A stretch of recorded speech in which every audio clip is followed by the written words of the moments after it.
Céleste, ce matin, nous voulons glorifier ta grâce, combien infinie. Cette grâce qui nous a un jour arrachés du royaume des ténèbres et nous a transférés dans le royaume du Fils de ton amour. Par cette grâce infinie, nous sommes ce que nous sommes aujourd'hui. Et nous voulons d'exprimer notre reconnaissance, d'avoir changé notre statut. Nous sommes passés de la mort spirituelle à la vie pour toujours. Celui qui est le Fils a la vie éternelle. Celui qui n'a pas le Fils n'a point la vie. Et nous t'invitons en ce matin à venir nous assister, à souffler sur nous.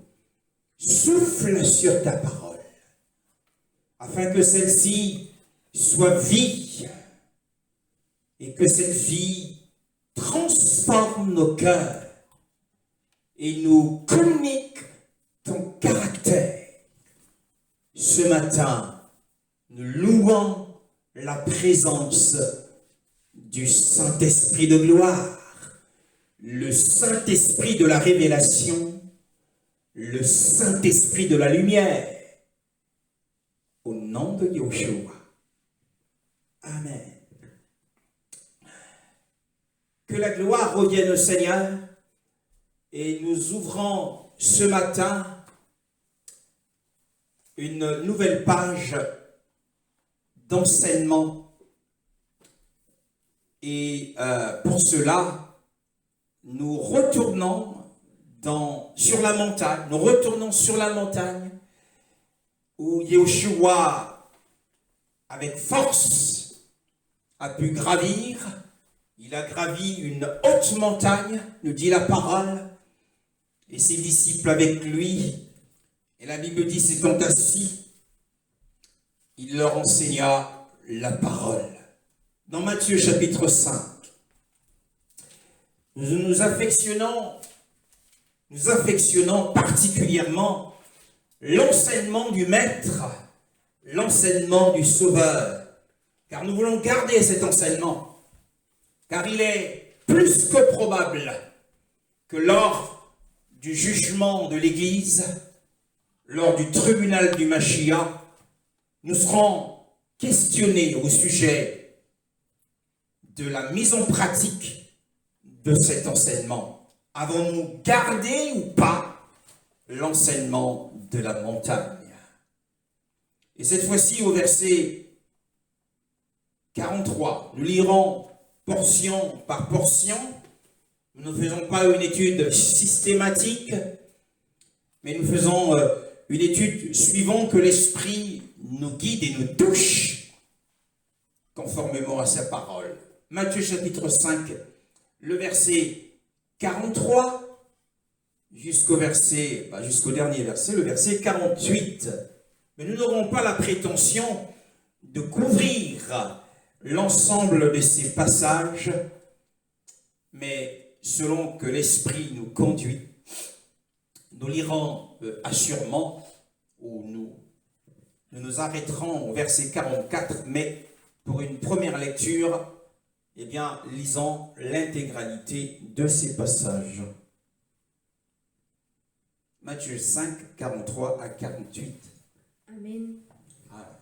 Vous avez appris qu'il a été dit, tu aimeras ton prochain et tu détesteras ton ennemi. Mais moi je vous dis, aimez vos ennemis, bénissez ceux qui vous maudissent, faites du bien à ceux qui vous détestent, et priez pour ceux qui vous maltraitent et qui vous persécutent, afin d'être les fils de votre Père céleste. En effet, il fait lever son soleil sur les méchants et sur les bons, et il fait pleuvoir sur les justes et sur les injustes. Si vous aimez ceux qui vous aiment, quelle récompense méritiez-vous? Les collecteurs d'impôts n'agissent-ils pas de même? Et si vous saluez seulement vos frères, que faites-vous d'ordinaire? Les membres des autres peuples n'agissent-ils pas de même? Soyez donc parfaits comme votre Père céleste est parfait. Soyez donc parfaits comme votre Père céleste est parfait. Yeshua, s'adressant aux disciples, s'adressant aux 12 apôtres, mais également à la foule qui était sur la plaine, parce que sa voix, étant au-dessus de la montagne, était portée par le vent. Alors tous l'entendaient correctement. Vous avez entendu qu'il a été dit, tu aimeras ton prochain et tu haïras ton ennemi. Tu auras de l'affection pour ton voisin. Tu auras de l'amitié pour ton voisin. Tu auras de la sympathie pour ton prochain. Mais tu devras éprouver un sentiment profond et violent d'antipathie à l'égard de tes ennemis, au point de vouloir sa mort ou de vouloir leur mort. Telle est la définition de la haine. C'est un sentiment profond et violent qui anime un homme et qui veut du mal à son prochain. Il se réjouit lorsque le malheur atteint son prochain. Il souhaite l'abaissement de son prochain. Il souhaite la destitution de son prochain. Il souhaite jusqu'à la mort de son prochain. Vous avez entendu qu'il a été dit aux anciens que tu aimeras ton prochain et tu haïras ton ennemi. Nous avons ici un point de vue, comme quelqu'un qui gravit, qui est en train de gravir une montagne, et il se retrouve à un endroit où il a un point de vue de la plaine, il a un point de vue du massif montagneux. Nous avons ici un point de vue, mais c'est au sujet de l'ennemi. L'ennemi ici, c'est ton adversaire. Et ton adversaire, dans le point de vue qui est ici défendu, cet adversaire est en général plein de confiance dans sa victoire. Alors d'où la question de la haine qui est suscitée dans le cœur de celui qui affronte son adversaire. Et l'adversaire est plein de confiance. Et de nos jours, ceux qui nous attaquent, nous parlons de la méchanceté familiale, nous parlons de la méchanceté qui provient de la sorcellerie. Et même dans les églises, il y a de la sorcellerie. Parlons de la méchanceté de la sorcellerie. Eh bien, les sorciers sont pleins de confiance lorsqu'ils ont porté un coup sur un fils d'Élohim. Ils sont pleins de confiance dans la victoire. Ils peuvent annoncer la mort. Ils annoncent la mort de celui qui est l'objet de leur réclamation. Ainsi, dans l'Ancienne Alliance, eh bien, la Bible retrace l'histoire d'un roi qui est appelé Ézéchias. Alors que Israël était sous occupation, sous l'empire du roi d'Assyrie, est venu un moment où, justement, lorsque le Seigneur a suscité Ézéchias, homme pieux, attaché à Yahweh, aimant Yahweh, eh bien cet homme s'est révolté, cet homme s'est rebellé contre cette servitude. Il s'est rebellé contre le roi d'Assyrie. Il ne voulait plus se soumettre au roi d'Assyrie. Alors le roi d'Assyrie, quelques années plus tard, était plein de confiance à cause de ses succès militaires, à cause de ses expériences sur les nations qui entouraient Israël. Alors cet homme, Sennachérib, était plein de confiance et il dit à Ézéchias, ne perds pas ton temps à te confier en Yahweh, car les dieux des autres nations, les Elohim des autres nations, n'ont pu rien faire contre la puissance de mon armée. Alors, rends-toi à moi, soumets-toi à moi, car ton Elohim ne pourra absolument rien faire. Telle est l'attitude des sorciers aujourd'hui. Ils savent que nous sommes en Elohim, ils savent que nous sommes enfants d'Elohim, mais ils défient notre Elohim. Ils osent défier notre Elohim en nous attaquant, en nous jetant des sorts, en nous jetant des maladies et en proclamant d'ailleurs une éventuelle victoire et même notre mort. Dans 2 Rois, chapitre 19, 2 Rois, chapitre 19, le verset 10, nous lirons dans ce passage à partir du verset 10, l'arrogance du roi d'Assyrie, qui est Sennachérib, et le jugement de Yahweh qui s'était abattu contre lui. Avec l'ordre de dire à Ézéchias, le roi de Juda, que ton Dieu, celui dans lequel tu places ta confiance, ne te trompe pas en prétendant que Jérusalem ne sera pas livrée entre les mains du roi d'Assyrie.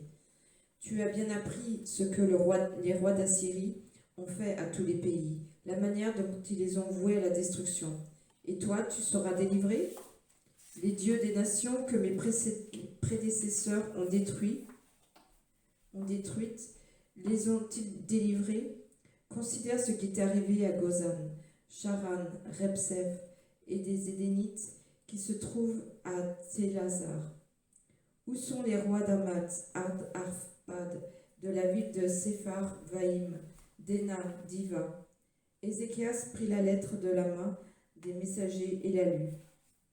Puis il monta à la maison de l'Éternel et la déroula devant l'Éternel. Il lui adressa cette prière. Éternel, Dieu d'Israël, toi qui sièges entre les chérubins, c'est toi qui es le Dieu de tous les royaumes de la terre. C'est toi qui as fait le ciel et la terre. Éternel, tends l'oreille et écoute. Éternel, ouvre tes yeux et regarde. Écoute les paroles de Sennachérib, lui qui a envoyé Rabshakeh pour insulter le Dieu vivant. Il est vrai, Éternel, que les rois d'Assyrie ont dévasté les nations et leurs territoires, et qu'ils ont jeté leurs dieux dans le feu.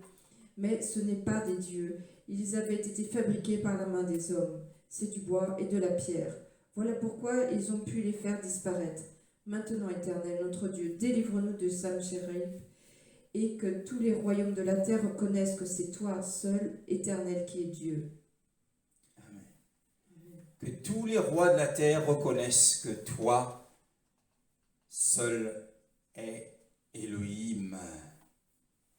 Que c'est toi, Yahweh, qui est le seul Elohim. Ainsi, Israël avait de la haine contre le roi d'Assyrie. Nous avons là un point de vue d'un adversaire qui était plein d'arrogance et d'assurance, qui a osé insulter et blasphémer contre le nom de Yahweh et contre Yahweh lui-même. Si nous retournons dans Matthieu chapitre 5, le texte à l'étude, 5, 43, vous avez entendu qu'il a été dit, tu aimeras ton prochain et tu haïras ton ennemi. En réalité, la première partie de cette citation qu'a fait le Seigneur, il a cité un passage, la première partie fait partie de la loi. Tu aimeras ton prochain. Cela est écrit dans Lévitique chapitre 19. En réalité, ce passage, tu aimeras ton prochain et tu haïras ton ennemi, c'est Adonai Yoshua lui-même qui l'a composé. Mais dans la loi, la partie de cette citation, il y a une partie de cette citation qui se retrouve dans la loi, mais nous allons également voir dans cette même loi de l'Ancienne Alliance d'où ressort la deuxième partie de la citation qui est de haïr son ennemi. Mais dans la loi, on ne trouvera pas un passage en tant que tel, tu aimeras ton prochain et tu haïras ton ennemi. Yoshua a composé plusieurs passages de la loi. Donc Lévitique chapitre 19, le verset 18.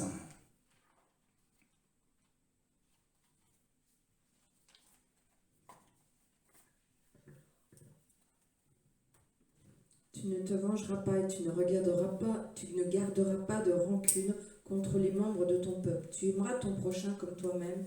Je suis l'Éternel. Tu n'useras pas, dans ma version, tu n'useras pas de vengeance et tu ne garderas pas de rancune contre les enfants de ton peuple. Tu aimeras ton prochain comme toi-même. Donc on retrouve ici la première partie de la citation qu'a soutenu le Seigneur, c'est moi Yahweh. Et ce passage de Lévitique 19, 18, la première fois que j'ai lu, c'était quand j'étais très jeune croyant à Brazzaville. Je suis allé chez mon pasteur à l'époque. Il y avait cet écriteau dans son salon. Tu n'useras pas de vengeance et tu ne garderas pas de rancune contre les enfants de ton peuple. La rancune, qu'est-ce que c'est? La rancune n'est autre que le souvenir d'une offense, le souvenir des blessures qui nous ont été affligées, d'une offense. Et de la rancune nourrit et alimente, si on veut, la haine. Tu n'useras pas de vengeance et tu ne garderas pas de rancune contre les enfants de ton peuple, contre les fils d'Israël. Tu aimeras ton prochain comme toi-même. Mais qu'en est-il des autres peuples? Ici, contre un enfant d'Israël, un fils d'Israël n'avait pas, selon la loi, le droit de garder dans son cœur le souvenir d'une offense. Pourtant, nous avons tendance à dire ce qui, au sens de la parole ici, est une ruse que l'ennemi a introduite dans le langage chrétien. Nous avons tendance à dire qu'il faut pardonner, mais ne jamais oublier. Or, ne pas oublier, soit volontairement, soit parce qu'on n'y parvient pas, est une rancune. Car la rancune, c'est le souvenir de l'offense et des blessures que nous avons subies. C'est un préjudice qui nous a été causé au cours de notre vie, de notre parcours. Mais ici, il est dit à Israël, tu ne garderas pas de rancune contre les enfants de ton peuple. Tu aimeras ton prochain comme toi-même, c'est la citation du Seigneur. Mais le Seigneur a ajouté, et tu haïras ton ennemi. Alors, où trouvons-nous dans la parole du Seigneur une permission dans la loi de haïr son ennemi? Il semble que non seulement c'est permis, puisque le Seigneur qui est la vérité l'a dit, mais cela a été commandé aussi à Israël de haïr certains de ses ennemis. Deutéronome, chapitre 23, Nous sommes dans l'Ancienne Alliance pour comprendre les Écritures et pour arriver à ce que le Seigneur nous a présenté. Deutéronome chapitre 23, nous lirons le verset 3, 4 et le verset 6. Celui qui est issu d'une union interdite n'entrera pas dans l'assemblée de l'Éternel. Même sa 10e génération n'y entrera pas. L'Ammonite et le Moabite n'entreront pas dans l'assemblée de l'Éternel, même à la 10e génération, et ce pour toujours, parce qu'ils ne sont pas venus à notre rencontre avec du pain et de l'eau, sur le chemin de votre sortie d'Égypte, et parce qu'ils ont soudoyé à tes dépens Balaam, fils de Béor, de Pétor, de en Mésopotamie, pour qu'il te maudisse. Mais l'Éternel, ton Dieu, n'a pas voulu écouter Balaam, et il a changé pour toi la malédiction en bénédiction, parce qu'il t'aime. Alors, que comprenons-nous par ce passage? Tout à l'heure, nous avons lu que tu ne garderas pas de rancune contre les enfants de ton peuple. Et tu aimeras ton prochain comme toi-même. Ici, il semblerait que Yahweh est en train de dire à Israël de se souvenir du mal que les étrangers, les Ammonites et les Moabites, premièrement, il leur interdit l'entrée dans l'assemblée de Yahweh jusqu'à la 10e génération, à jamais, dit-il. Pourquoi? Parce qu'ils ne sont pas venus à votre rencontre avec du pain et de l'eau. Sur le chemin, lorsque vous sortiez d'Égypte, et parce qu'ils ont engagé contre vous Balaam, connaissant le prophète Balaam, pour qu'il vous maudisse. En réalité, le Seigneur est en train de leur dire, souvenez-vous du mal. Souvenez-vous, ayez de la rancune contre les Ammonites et les Moabites. Souvenez-vous des blessures. Ce sont eux qui ont engagé un prophète pour qu'il profère contre vous des imprécations. Mais Yahweh, ton Elohim, n'a pas voulu écouter Balaam. Yahweh, ton Elohim, a changé la malédiction qui vous était destinée en bénédiction. Parce que Yahweh, ton Elohim, t'aime. Dans Deutéronome, chapitre 25, c'est assez étonnant. Le Seigneur leur demande d'être rancuniers, d'avoir de la haine contre les Ammonites et les Moabites. Deutéronome 25, le verset 17 à 19.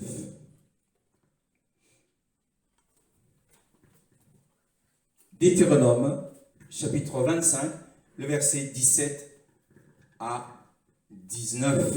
Souviens-toi de ce que t'a fait Amalek sur le chemin de votre sortie d'Égypte, la façon dont il est venu à ta rencontre sur ton parcours, et sans aucune crainte de Dieu, est tombé par derrière sur toi, sur tous ceux qui se traînaient, les derniers, pendant que tu étais toi-même fatigué et épuisé.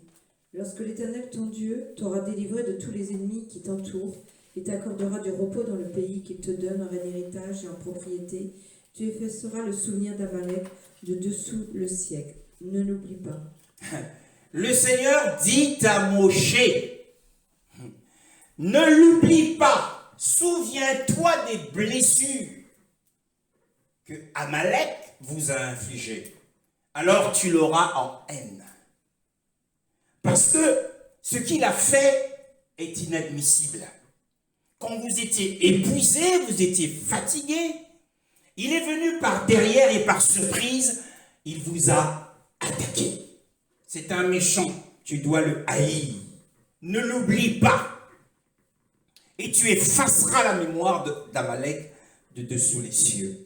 Ainsi, lorsque Yoshua dit, tu aimeras, vous avez entendu qu'il a été dit, tu aimeras ton prochain comme toi-même et tu haïras ton ennemi. Adonai Yoshua fait bel et bien allusion à tous ces passages que nous sommes en train de lire. Donc, la rancune et la haine, selon la loi, étaient non seulement permise, mais aussi commandée. Et nous avons vu certains des ennemis, donc les Ammonites, les Moabites, et aussi Amalek, les Amalécites. Donc, retournons à notre texte. Nous avons dit que la parole de la loi, dans Matthieu chapitre 5, le verset 43, la parole de la loi était d'aimer son prochain. Alors, qui, selon la loi, était le prochain de celui qui devait être l'objet d'une telle affection? En réalité, seul un Israélite était le prochain d'un autre Israélite. Deutéronome chapitre 15, le verset 1 à 3. Seul un Israélite était son voisin. 15, le verset 1 à 3. Tous les 7 ans, tu effectueras une remise des dettes. Voici comment elle s'effectuera. Quand tu auras proclamé la remise des dettes en l'honneur de l'Éternel, tout créancier qui aura fait un prêt à son prochain renoncera à son droit. Il n'imposera pas de contrainte à son prochain et compatriote pour le paiement de sa dette. Tu pourras imposer des contraintes à l'étranger, mais tu renonceras à ton droit pour ce qui t'appartiendra chez ton compatriote. Voilà.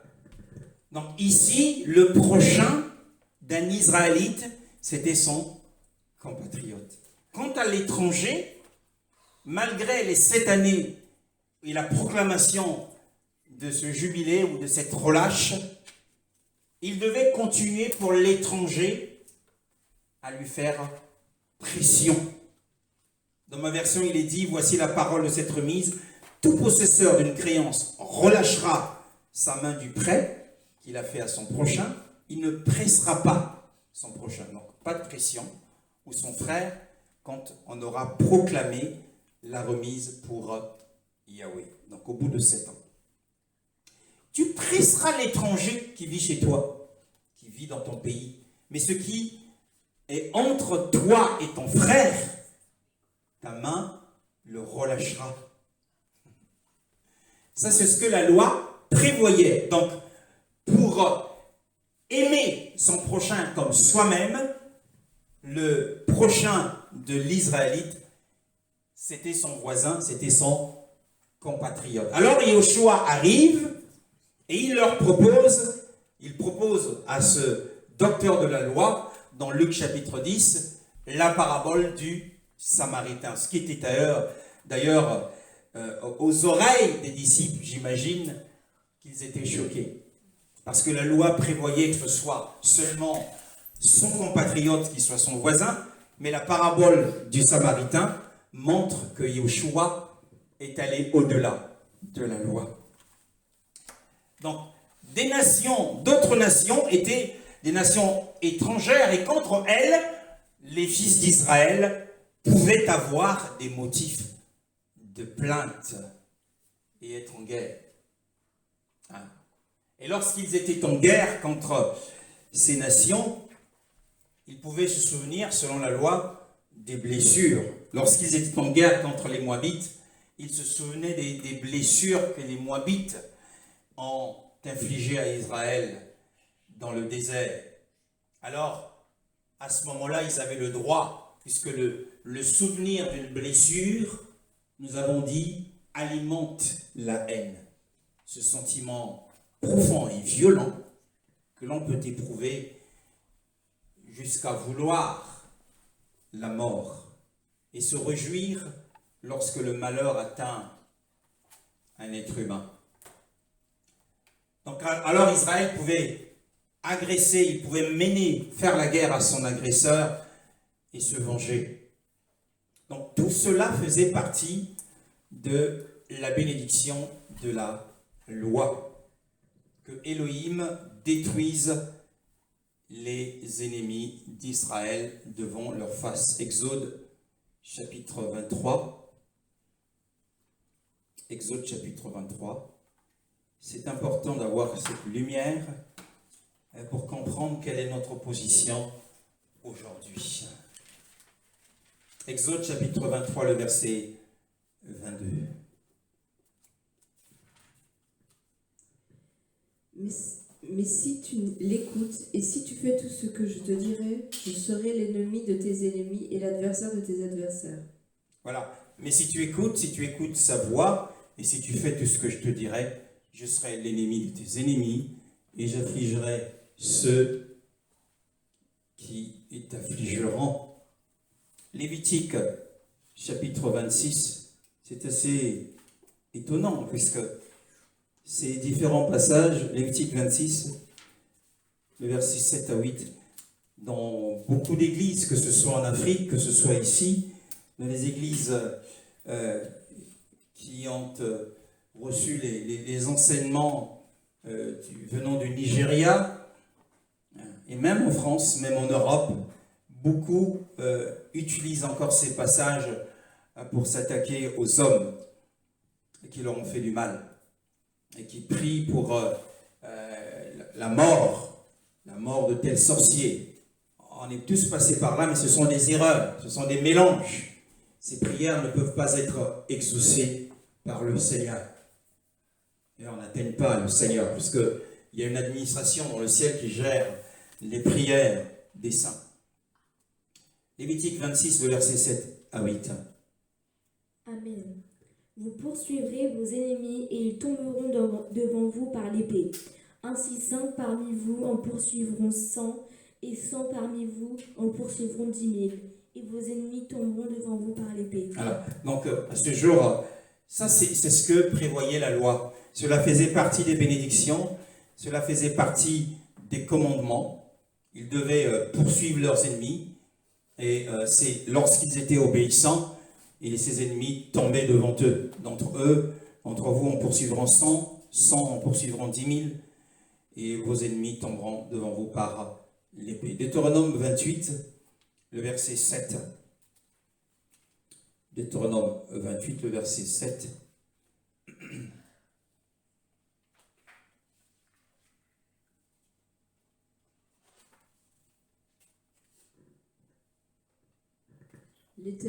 L'Éternel te donnera la victoire sur les ennemis qui se dresseront contre toi.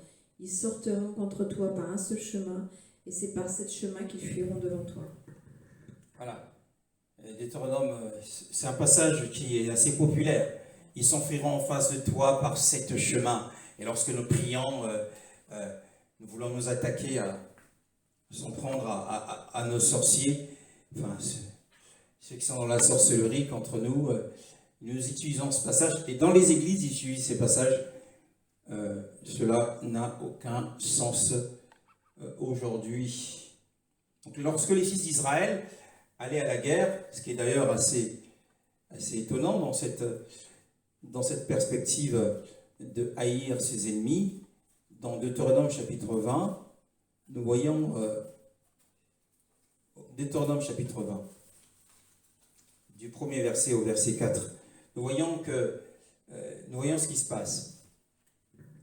Lorsque tu iras à la guerre contre tes ennemis et que tu verras des chevaux et des chars, un peuple plus nombreux que toi, tu n'auras pas peur d'eux, car l'Éternel ton Dieu, qui t'a fait sortir d'Égypte, est avec toi. À l'approche du combat, le prêtre s'avancera et parlera au peuple. Il leur dira: écoute Israël, vous allez aujourd'hui livrer bataille à vos ennemis. Que votre cœur ne se trouble pas. N'ayez pas peur, ne vous laissez pas effrayer, ne soyez pas épouvantés devant eux. Car l'Éternel, votre Dieu, marche avec vous pour combattre vos ennemis, pour vous sauver. Alors nous voyons que lorsque les fils d'Israël devaient partir en guerre, ce qu'on voit ici, c'est que les prêtres allaient au-devant des fils d'Israël, ils s'approchaient d'eux, il s'avancera et parlera au peuple. Il devait les encourager. C'est ce qu'il est en train de faire. Le prêtre est en train d'encourager les fils d'Israël à aller combattre, que Yahweh est avec eux. Et souvent, c'était suivi par des trompettes sacrées qui leur permettaient d'être remplis de courage.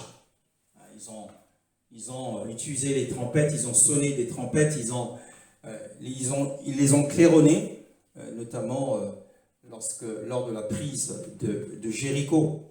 Donc nous voyons d'ailleurs cette pratique, c'est assez étonnant, cette pratique est aujourd'hui imitée par les orthodoxes russes. Les grands prêtres russes vont voir Vladimir Poutine pour l'encourager et encourager la Russie à décimer l'Ukraine. Mais tout cela n'a absolument rien à voir avec l'évangile dans lequel nous sommes aujourd'hui. Et donc, dans les villes des 7 nations, parce qu'il y avait 7 nations qui constituaient Canaan était constitué de 7 nations, il ne devait laisser vivre rien qui respire. Ça, c'est la loi. Toujours dans Deutéronome chapitre 20, que nous sommes en train de lire, Deutéronome chapitre 20, le verset 16 à 18. 16 à 18. Dans cette guerre, pour décimer les villes des 7 nations de Canaan, eh bien, au verset 16 au verset 18, toujours dans la haine de leur ennemi, nous avons compris que le prochain, pour un Israélite, c'était son compatriote, et quant aux étrangers, il y avait des motifs de plainte, et pouvaient être en guerre contre eux. Deutéronome chapitre 20, le verset 16 à 18. Mais dans les villes des peuples dont l'Éternel, ton Dieu, te donne le pays pour héritage, tu ne laisseras la vie à rien de ce qui respire. Oui, tu examineras ces peuples, les Hittites, les Amoréens, les Cananéens, les Phéréziens, les Éviens et les Jébusiens, comme l'Éternel ton Dieu te l'a donné, afin qu'ils ne vous apprennent pas à imiter toutes les pratiques abominables auxquelles ils se livrent en l'honneur de leur Dieu, et que vous ne péchiez pas contre l'Éternel votre Dieu. Voilà. Donc on y voit que te donne en héritage, tu ne laisseras vivre aucun souffle, dit dans ma version. Donc c'est dire à quel point était profonde la haine que Israël devait avoir contre les villes des 7 nations de Canaan, les Hétiens, les Amoréens, les Cananéens, dans ma version, les Phéréziens, les Éviens et les Jébusiens. Il y en a 6 ici, mais dans Deutéronome chapitre 7, le verset 1, que nous allons lire tout à l'heure, il est fait mention des 7 nations de Canaan. Et donc Josué chapitre 10, c'est aussi un passage que, à l'époque, lorsque nous étions jeunes chrétiens, que nous affectionnons. Josué chapitre 10, le verset 12 et 13. Josué chapitre 10, le verset 12 et 13. Alors Josué parla à l'Éternel le jour où l'Éternel livra les Amoréens aux Israélites. Et il dit devant l'Éternel, Soleil, arrête-toi sur Gabaon, et toi, lune, sur la vallée d'Ajalon. Le soleil s'arrêta et la lune suspendit sa course, jusqu'à ce que la nation se soit vengée de ses ennemis. Cela n'est-il pas écrit dans le livre du juste? Le soleil s'arrêta au milieu du ciel et ne s'empressa pas de se coucher durant tout un jour. Le soleil stationna au milieu des cieux et ne se hâta pas de se coucher environ un jour entier. Il y eut un jour de retard au cours de cette année calendaire en Israël. Le soleil attendit et la lune stationna jusqu'à ce que la nation se soit vengée de ses ennemis. Donc tu aimeras ton prochain, nous dit Yoshua. Vous avez entendu qu'il a été dit, tu aimeras ton prochain et tu te vengeras de ton ennemi. Cela faisait partie de la loi, des bénédictions de la loi. Et ainsi, dans Nombre, chapitre 23, nous aimons la parole du Seigneur, Nombre, chapitre 31, le verset 1 à 2. Il est aussi fait mention de ce sentiment.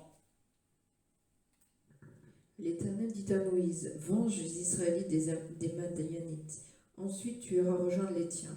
Moïse dit au peuple, équipez parmi vous des hommes pour l'armée, et qu'ils marchent contre Madian, afin d'exécuter la vengeance de l'Éternel contre Madian. Oui, afin d'exécuter la vengeance de Yahweh sur Madian. Et encore, plus complètement encore, Elohim ordonne, en ce qui concerne les 7 nations de Canaan, que nous allons lire, une extermination. Deutéronome chapitre 7, Deutéronome chapitre 7, le verset 1 à 2. Et cela donne des frissons. Lorsque l'Éternel ton Dieu t'aura fait entrer dans le pays dont tu vas prendre possession, et qu'il aura chassé devant toi beaucoup de nations, les Hittites, les Girgasiens, les Amoréens, les Cananéens, les Phérésiens, les Ébusiens, les Jébusiens, 7 nations plus nombreuses et plus puissantes que toi. Alors l'Éternel ton Dieu te les aura livrés et que tu les auras battus, tu les voueras à la destruction. Tu ne concluras pas d'alliance avec elles et tu ne leur feras pas grâce. Ouais, dans ma version, il est dit, tu n'auras pour elles aucune pitié. Voilà, donc tu aimeras ton prochain et tu n'auras aucune pitié pour ton ennemi. Mais on a une lueur de lumière dans Exode chapitre 23, le verset 4. Nous avons une indication d'un principe, le principe de l'évangile, qui est plus noble. Il y a une souplesse qui apparaît dans Exode chapitre 23, le verset 4 à 5. Si tu rencontres le bœuf ou l'âne de ton ennemi alors qu'il est égaré, tu le lui ramèneras. Si tu vois l'âne de ton ennemi s'effondrer sous sa charge et que tu hésites à le décharger, tu l'aideras néanmoins à le décharger. Alors, ici, dans la loi, Yahweh permet qu'un Israélite puisse éprouver de la pitié envers le bœuf ou l'âne de son ennemi. Mais tu n'auras aucune pitié pour ton ennemi. La loi était stricte, sévère, œil pour œil, dent pour dent. Retournons à notre texte, à l'étude, pour voir la réponse du Seigneur. Matthieu chapitre 5, le verset 44. Matthieu chapitre 5, le verset 44. C'est la réponse du Seigneur. Vous avez entendu qu'il a été dit, tu aimeras ton prochain et tu haïras ton ennemi. Nous avons déjà fait le point là-dessus, nous avons couvert ce que c'était que l'amour, l'affection du prochain, qui était le prochain, et nous avons aussi vu ce que c'est que la haine de son ennemi. Voici la réponse du Seigneur. Mais moi, je vous dis, aimez vos ennemis, bénissez ceux qui vous maudissent, faites du bien à ceux qui vous détestent, et priez pour ceux qui vous maltraitent et qui vous persécutent, afin d'être les fils de votre Père céleste. Alors, la réponse du Seigneur, c'est « mais moi je vous dis ». La réponse du Seigneur aux saints ce matin, aux croyants chrétiens, la réponse du Seigneur à l'Église. Mais moi, je vous dis, la réponse du Seigneur aux disciples. Aimez vos ennemis. Bénissez ceux qui vous maudissent. Faites du bien à ceux qui vous haïssent. Et priez pour ceux qui vous accusent faussement et vous persécutent. Aimez vos ennemis, bénissez ceux qui vous maudissent, faites du bien, priez. Eh bien, ces deux derniers paragraphes traduisent en réalité une mise en pratique ou des exemples pratiques des bénédictions que le Seigneur a prononcées au début de son discours. Pour les doux, lorsque une malédiction est prononcée, qu'est-ce que c'est que la malédiction? Ce ne sont pas forcément des imprécations prononcées par un sorcier, ou par Balaam, mais ça peut être le mal qui est dit contre nous. Maudire, c'est dire du mal. Lorsque nous disons du mal de quelqu'un, nous sommes en train de le maudire. Et lorsque ces malédictions arrivent à nos oreilles, quelle est la réaction? Il a dit dans ses béatitudes, « Heureux les doux, car ils hériteront la terre. » Donc il faut faire montre de douceur en bénissant. Mais non pas parce que la douceur, c'est la non-résistance. Je ne résiste pas à celui qui a dit ou fait des choses et qui m'a blessé. Je ne lui résiste pas, mais je bénis. Donc, heureux les doux. Et les bénédictions qui ressortent ici, ce sont les doux, les miséricordieux. Faites du bien à ceux qui vous haïssent. Ton ennemi a faim, donne-lui à manger. A-t-il soif, donne-lui à boire. Les miséricordieux, heureux les miséricordieux, car ils obtiendront miséricorde. Il y a aussi priez pour ceux qui vous accusent et qui vous persécutent. Heureux les persécutés, car le royaume des cieux est à eux. Maintenant, nous allons toujours rester un petit peu dans l'ancienne alliance et nous nous poserons la question sur l'étendue de l'amour. Ici, Yeshua, verset 43 dit, tu aimeras ton prochain. L'étendue de l'amour, jusqu'où l'amour devait-il sous la loi s'étendre? Jusqu'où l'amour devait-il s'étendre? Nous l'avons lu, et nous le relisons dans Deutéronome chapitre 19, le verset 18, et nous lirons le verset 34 à 33 à 34. L'étendue de l'amour sous la loi. Lévitique 19. 18, le verset 18, que nous avons lu tout à l'heure. Tu ne te vengeras pas et tu ne garderas pas de rancune contre les membres de ton peuple. Tu aimeras ton prochain comme toi-même. Je suis l'Éternel. Ici, nous avons compris que, selon la loi, il était interdit de garder dans son cœur de la rancœur, du ressentiment contre un frère. Du ressentiment. Le ressentiment, qu'est-ce que c'est? Nous l'avons dit, eh bien, c'est le souvenir de l'offense que nous avons subie. C'est le souvenir du préjudice ou de l'outrage. Est-ce que notre famille, le nom de notre famille a été outragé, déshonoré par quelqu'un? Quelqu'un a dit des choses honteuses sur nous, mais devons-nous garder cela? Selon la loi, il était interdit à un Israélite de se venger. Tu ne te vengeras pas. Du genre, aujourd'hui, tu ne porteras pas plainte si tu as été lésé dans les affaires. Tu ne te vengeras pas. Tu ne garderas pas de rancune, pas de ressentiment, pas de rancœur, pas de souvenir du mal. En disant, ah bah tiens, je lui ai pardonné, mais je n'oublie pas ce qu'il m'a fait. Ça, c'est une ruse de l'ennemi pour nous garder dans la rancune. En fait, nous avons de la rancune. Tu aimeras ton prochain comme toi-même. Et nous avons compris que le prochain, c'était un Israélite. Le verset 33 à 34.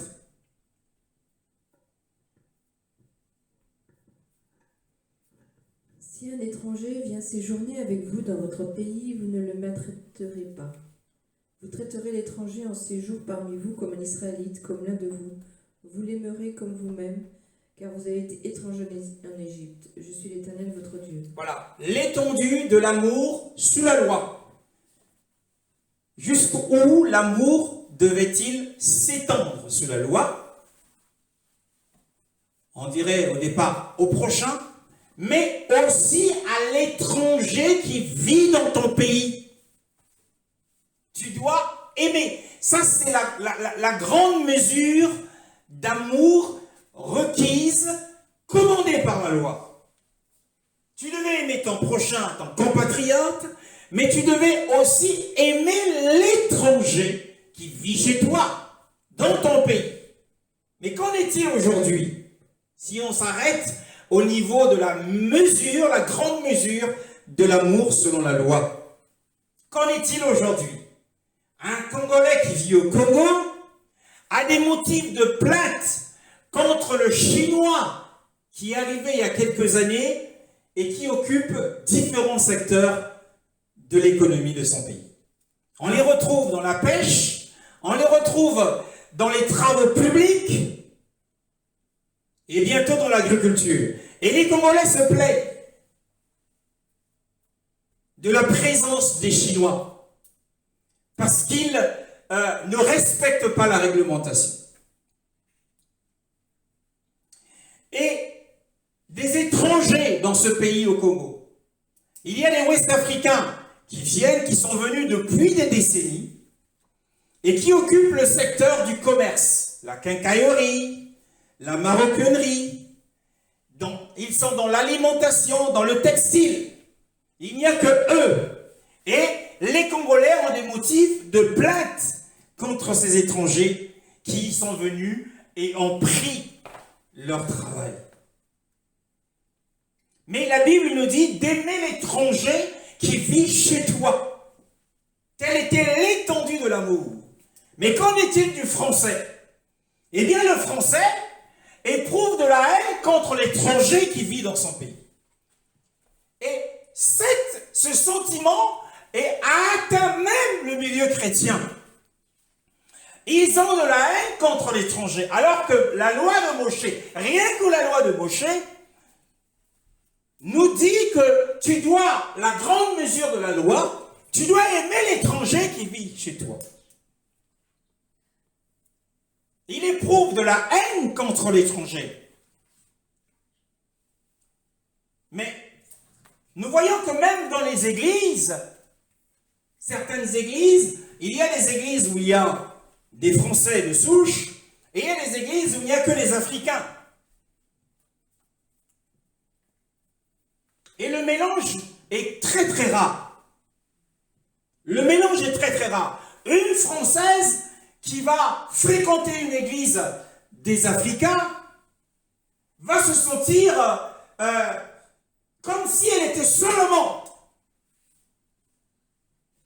Ne sera pas aussi aimée. On verra que ces Africains ou ces Africaines vont parler entre eux et vont délaisser la Française ou le Français qui est là.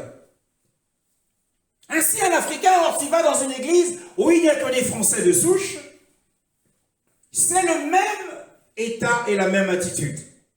Tu aimeras l'étranger qui vit chez toi. Telle était l'étendue, la grande étendue, sous la loi de Moshe. Ici, on se plaint de l'étranger. On se plaint des Noirs, on se plaint des Arabes.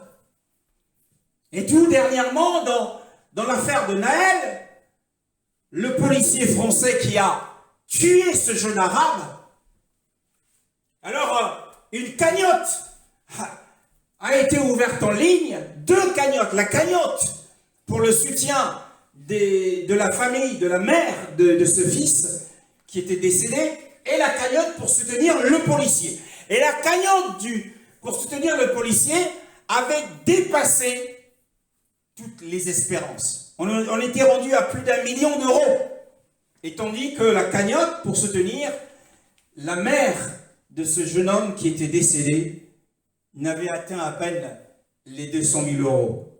On y voit à quel point, eh bien, les Français ont de la haine contre les étrangers. La Bible dit, tu aimeras l'étranger. Et c'est pourquoi le Seigneur a des griefs contre les nations. Les Français sont xénophobes, racistes. les Congolais sont xénophobes, racistes. Dans tous les pays, on a la même attitude et le même sentiment. Donc on voit que même dans le milieu chrétien, nous n'avons même pas atteint la grande mesure d'amour exigée par la loi. Mais qu'en est-il de ce que dit le Seigneur lui-même? Avant cela, nous comprenons que selon la loi, eh bien, un Israélite et l'étranger qui vit chez lui devaient s'embrasser. C'était pour embrasser à la fois les Israélites et les étrangers. Mais à ce jour, l'Élohim,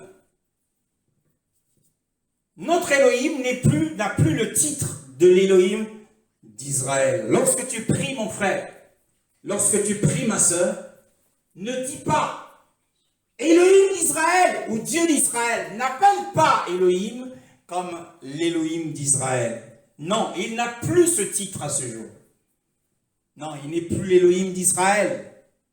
Non, non, non, non, non. Il ne te répondra pas. L'étranger n'est plus l'objet, l'étranger n'est plus le seul objet de l'amour exigé par la loi.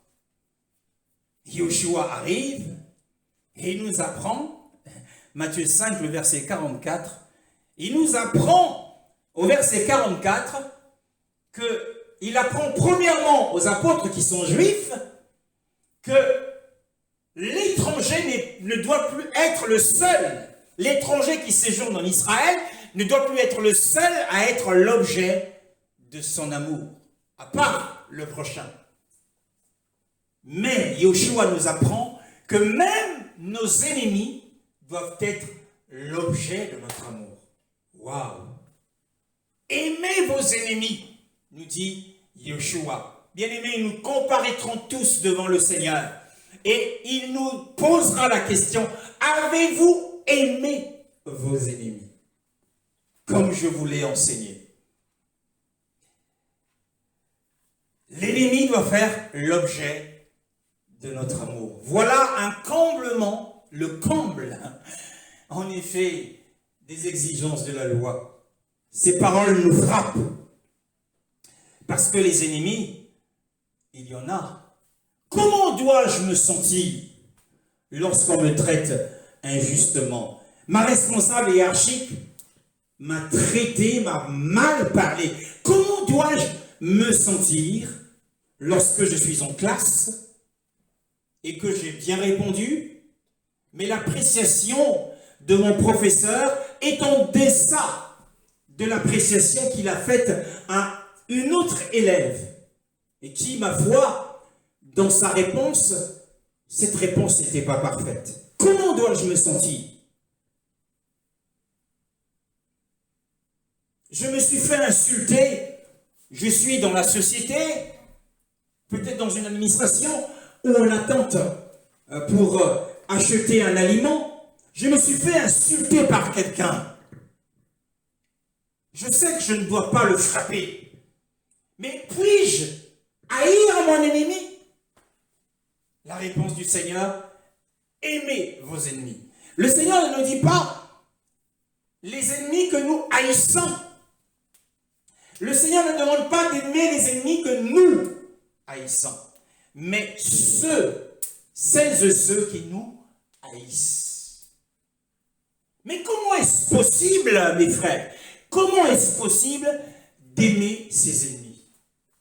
Comment est-ce possible lorsque le Seigneur te révèle que telle personne dans ta famille est engagée dans le royaume des ténèbres, c'est un grand sorcier et c'est lui qui a sacrifié plusieurs membres de ta famille. Il a sacrifié plusieurs. Vous êtes une famille et 3 de tes frères ou sœurs sont décédés par le fait des pratiques de la sorcellerie. Et le Seigneur te le révèle, mais il te dit d'aimer. Comment puis-je aimer ce sorcier? Comment puis-je aimer cette sorcière? Parce que ses ennemis, ils me haïssent. Ils le haïssent non pas seulement moi, mais aussi mon Elohim, mais aussi Yoshua. Alors la vie de ce sorcier et de cette sorcière est une vie très mauvaise. Les voies de ce sorcier sont des voies tellement pécheresses, parce qu'il persécute les saints. Et il y a du sang dans leurs mains, parce qu'il ne recherche que du sang, des sacrifices. Il ne veut que ma mort. Il veut écourter mon séjour sur la terre. Et tout le monde sait dans la famille que telle femme est une sorcière. Comment puis-je l'aimer? C'est la question qui est posée. Avant de se braquer contre l'enseignement du Seigneur, encore beaucoup n'arrivent pas à aimer leurs ennemis. Quelqu'un s'est fait enlever, un enfant s'est fait enlever, et finalement, eh bien la police ou la gendarmerie de ce pays met la main au ravisseur. Mais on retrouve l'enfant mort, violé ou mort, et mort. Mais la Bible nous demande d'aimer cet ennemi qui a donné la mort à un membre de ta famille. Comment puis-je l'aimer? Généralement, on se dit, Seigneur, comment puis-je l'aimer? Alors le Saint-Esprit ce matin, Église du Seigneur, nous qui sommes en route pour le royaume, veut nous donner une lumière. Parce qu'il y a deux sortes d'amour. Matthieu chapitre 3. Matthieu chapitre 3. Comment puis-je aimer la sorcière qui a décimé ma famille? J'ai perdu un frère, j'ai perdu des cousins, et je connais les tactiques de cette sorcière, je connais les totems que cette sorcière utilise, mais lorsque je la rencontre en plein jour, Yoshua me demande de l'aimer. Alors que d'ordinaire, je l'évite, je n'ose même pas, je ne mets plus les pieds chez elle. Je ne mets plus les pieds chez elle. Mais comment? Et si je me retrouve avec cette sorcière en train de partager le pain et de boire le vin, est-ce que les autres membres de la famille qui sont au courant des pratiques de cette personne ne vont pas dire que je suis complice? Comment est-ce que je peux être en relation avec quelqu'un dont je sais qui tue? Quelqu'un qui a rendu des gens fous? Il y a beaucoup de sorcellerie dans les familles. Et dans la nôtre aussi. Mais comment puis-je aimer le sorcier ou la sorcière? Il y a deux sortes d'amour. Matthieu chapitre 3, le verset 17. Au même instant, une voix fit entendre du ciel ces paroles. Celui-ci est mon fils bien-aimé, qui a toute mon approbation. Ah, j'aime cette parole. Voici mon fils bien-aimé, qui a toute mon approbation. C'est une belle version. Il y a, premièrement, cet amour dont le Père exprime ici. Il y a, dans l'expression bien-aimé, on a la bienveillance. Bien-aimé, on a la bienveillance. Et ensuite, on a l'approbation. J'approuve les voies de mon fils, en qui j'ai mis, ou comment c'est dit? En qui Qui a toute mon approbation. Qui a toute mon approbation. Il a toute son approbation. Quoi que Yoshua fasse, eh bien, il avait l'approbation du Père. Il avait le sceau, la validation du Père. Le Père validait chacune des paroles, chacun des actes qu'il posait. Et la première sorte d'amour, c'est l'amour de l'approbation et de la complaisance. Car il est écrit dans notre version, eh bien, celui-ci est mon fils bien-aimé, en qui je me complais. Je dis oui à tout ce qu'il dit, parce que tout ce qu'il fait m'est agréable. Le Père est avec moi, car je fais toujours ce qui lui est agréable. en qui je me complais. La première sorte d'amour, c'est l'amour de l'approbation et de la complaisance. Et ce type d'amour, nous l'éprouvons en tant que chrétiens à l'égard des frères et des sœurs, parce que ces frères et ces sœurs portent en eux, eh bien, l'image d'Élohim qui est Yeshua. Donc, si j'aime un frère, je l'aime de l'amour de l'approbation. Je l'aime de l'amour de la complaisance. Parce qu'il est chrétien et qu'il embrasse la sainte doctrine comme moi et il la met en pratique. D'ailleurs, l'apôtre Paul nous interdit de fréquenter un frère qui se nomme frère, mais qui vit dans le péché. Donc, en réalité, l'apôtre nous interdit, nous demande d'adopter un comportement qui montre notre désapprobation à ce frère par son comportement. Donc, nous aimons les saints d'un amour de l'approbation. Mais il y a une autre sorte d'amour, et cet amour, et c'est l'amour qu'il faut pour les ennemis. Exode, chapitre 34.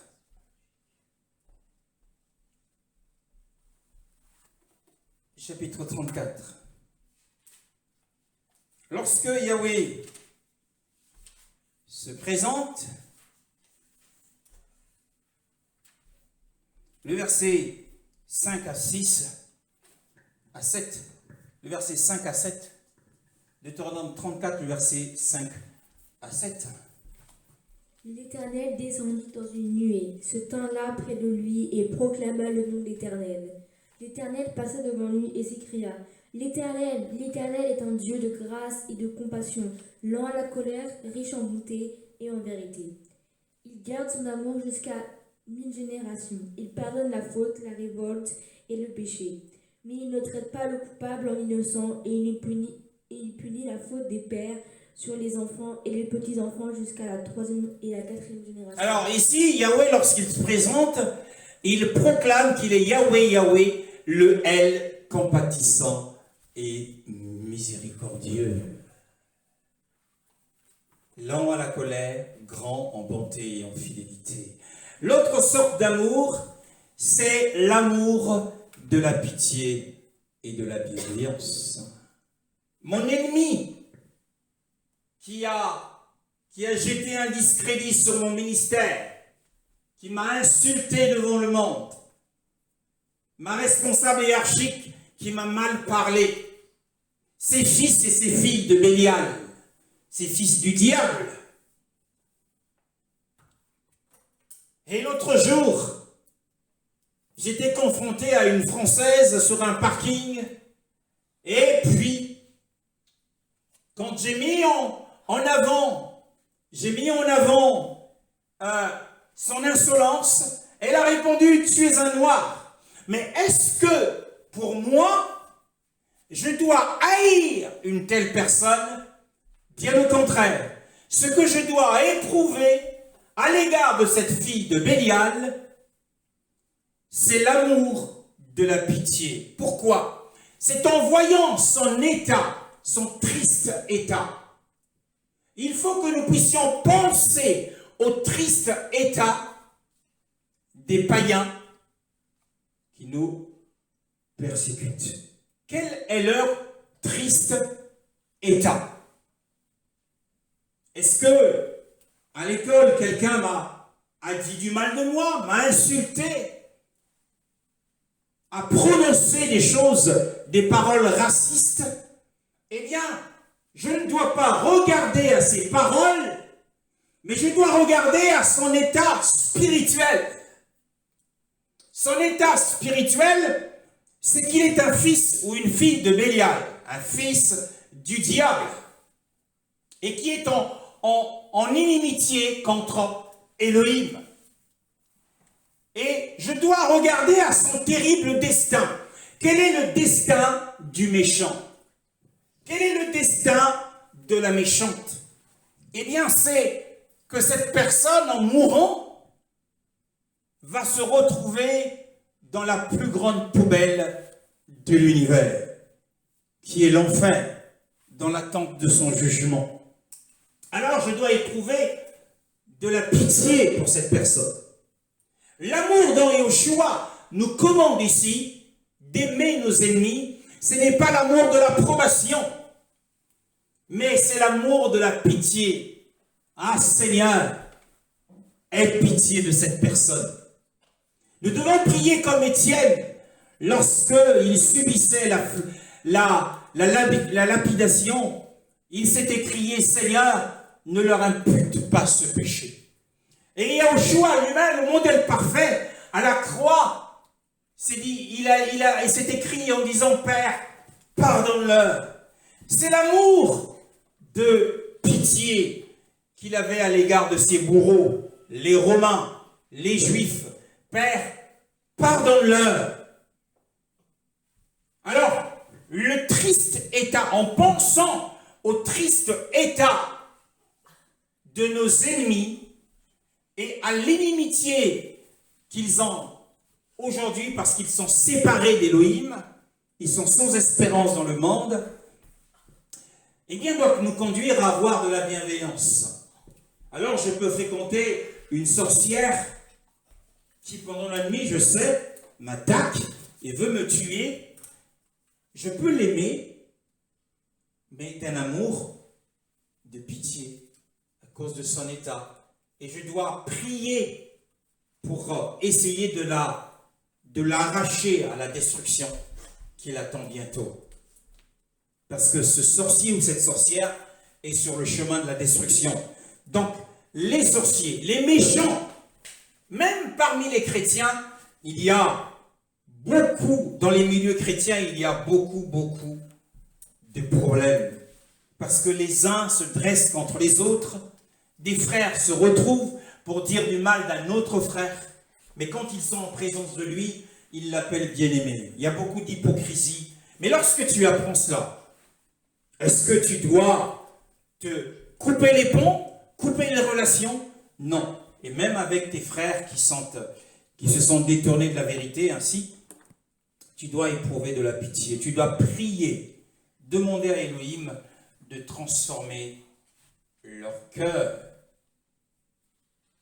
bien-aimés dans le Seigneur, en nous rappelant nous-mêmes quelle était notre condition avant. Sans la grâce infinie, nous ne serions pas ce que nous sommes aujourd'hui.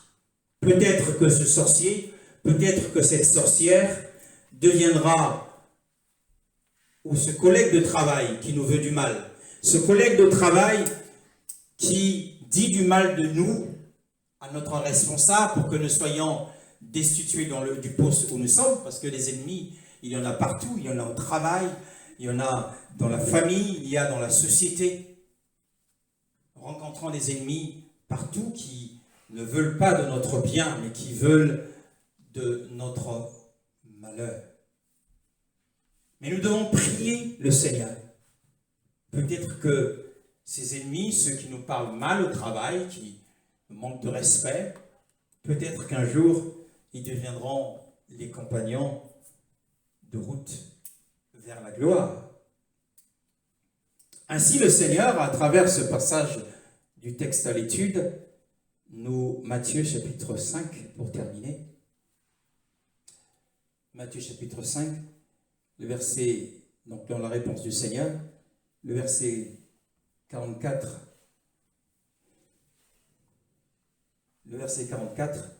nous donne ici les 4 modes d'amour que nous devons manifester. Premièrement, nous l'avons dit, il y a l'amour du cœur, la pitié, la bienveillance, la bonne volonté. Mon ennemi a faim, je lui donne à manger. L'amour des lèvres. Donc, aimez vos ennemis, nous avons dit, c'est l'amour du cœur. Bénissez ceux qui vous maudissent, c'est l'amour des lèvres. Mais il y a un lien, une relation étroite entre le cœur et la bouche.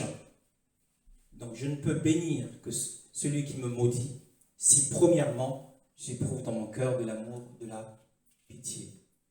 Je pense à son état.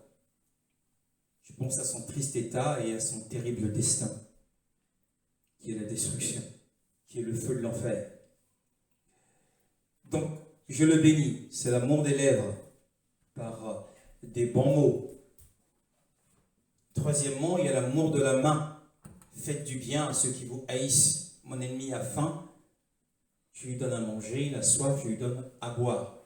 Donc je lui octroie certains avantages s'il est dans le besoin.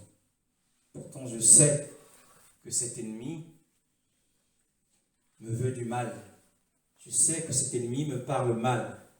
Je n'arrête pas de lui faire du bien, mais je continue à lui faire du bien. Ça, c'est l'amour de la main. Et quatrièmement, il y a l'amour de la prière. Priez pour ceux qui vous accusent faussement et vous persécutent. L'amour de la prière ou de nos bons soins, bons souhaits, pardon. Supplication à Elohim. Alors ces formes d'amour doivent rencontrer et surmonter le mal qui est chez nos ennemis. Il y a le mal chez eux, il y a le mal. Nous devons prier. C'est l'amour de la prière pour nos ennemis. Nous devons leur faire du bien, c'est l'amour de la main pour nos ennemis. Nous devons les bénir, c'est l'amour des lèvres par des bonnes paroles. Et nous devons aimer nos ennemis, c'est l'amour du cœur, de la pitié, de la bienveillance et de la bonne volonté. Donc, à partir de là, nous comprenons que le comble, au-delà de l'exigence de la loi, c'est d'aimer ses ennemis, mais avoir du discernement. Ce n'est pas l'amour de l'approbation. Parce que si j'aime mon ennemi de l'amour de l'approbation, ça veut dire que je participe à ses œuvres des ténèbres. Ça veut dire que j'approuve et je suis d'accord avec ce que fait cette personne. Mais non, il faut différencier, il faut avoir ce discernement de l'amour. On ne doit pas avoir de la rancune, c'est important. Je n'arrive pas, je ne parviens pas à oublier, le mal que m'a fait telle personne. Je ne parviens pas à oublier. Alors, plus je ne parviens pas à oublier, plus j'ai de la rancœur, j'ai de la rancune, et la Bible m'interdit de le faire. Je ne suis pas en accord avec le Seigneur. Je dois demander au Saint-Esprit de m'aider à oublier. Je dois demander au Saint-Esprit de m'aider à effacer ce souvenir traumatisant et douloureux. Nous avons chacun dans notre vie des ennemis, des gens pour qui nous avons des choses à reprocher, du ressentiment que nous éprouvons. Et quand nous voyons ces personnes, le mal qui nous a fait ressurgir en surface. Mais demandons de l'aide au Saint-Esprit.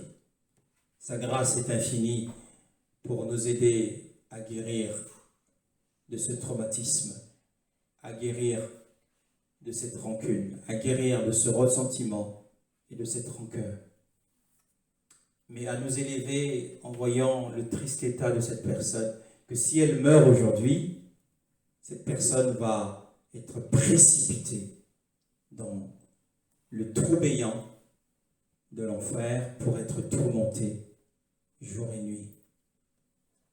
Et lorsque nous pensons à ce triste destin qui peut arriver à tous nos persécuteurs, que ce soit au travail, à tous ceux qui nous narguent, qui nous méprisent, qui nous ignorent, parce que nous sommes quelqu'un de couleur, parce que nous ne correspondons pas à leurs critères d'amis, ils ne veulent pas nous adresser la parole, ou ils nous parlent avec beaucoup de dédain.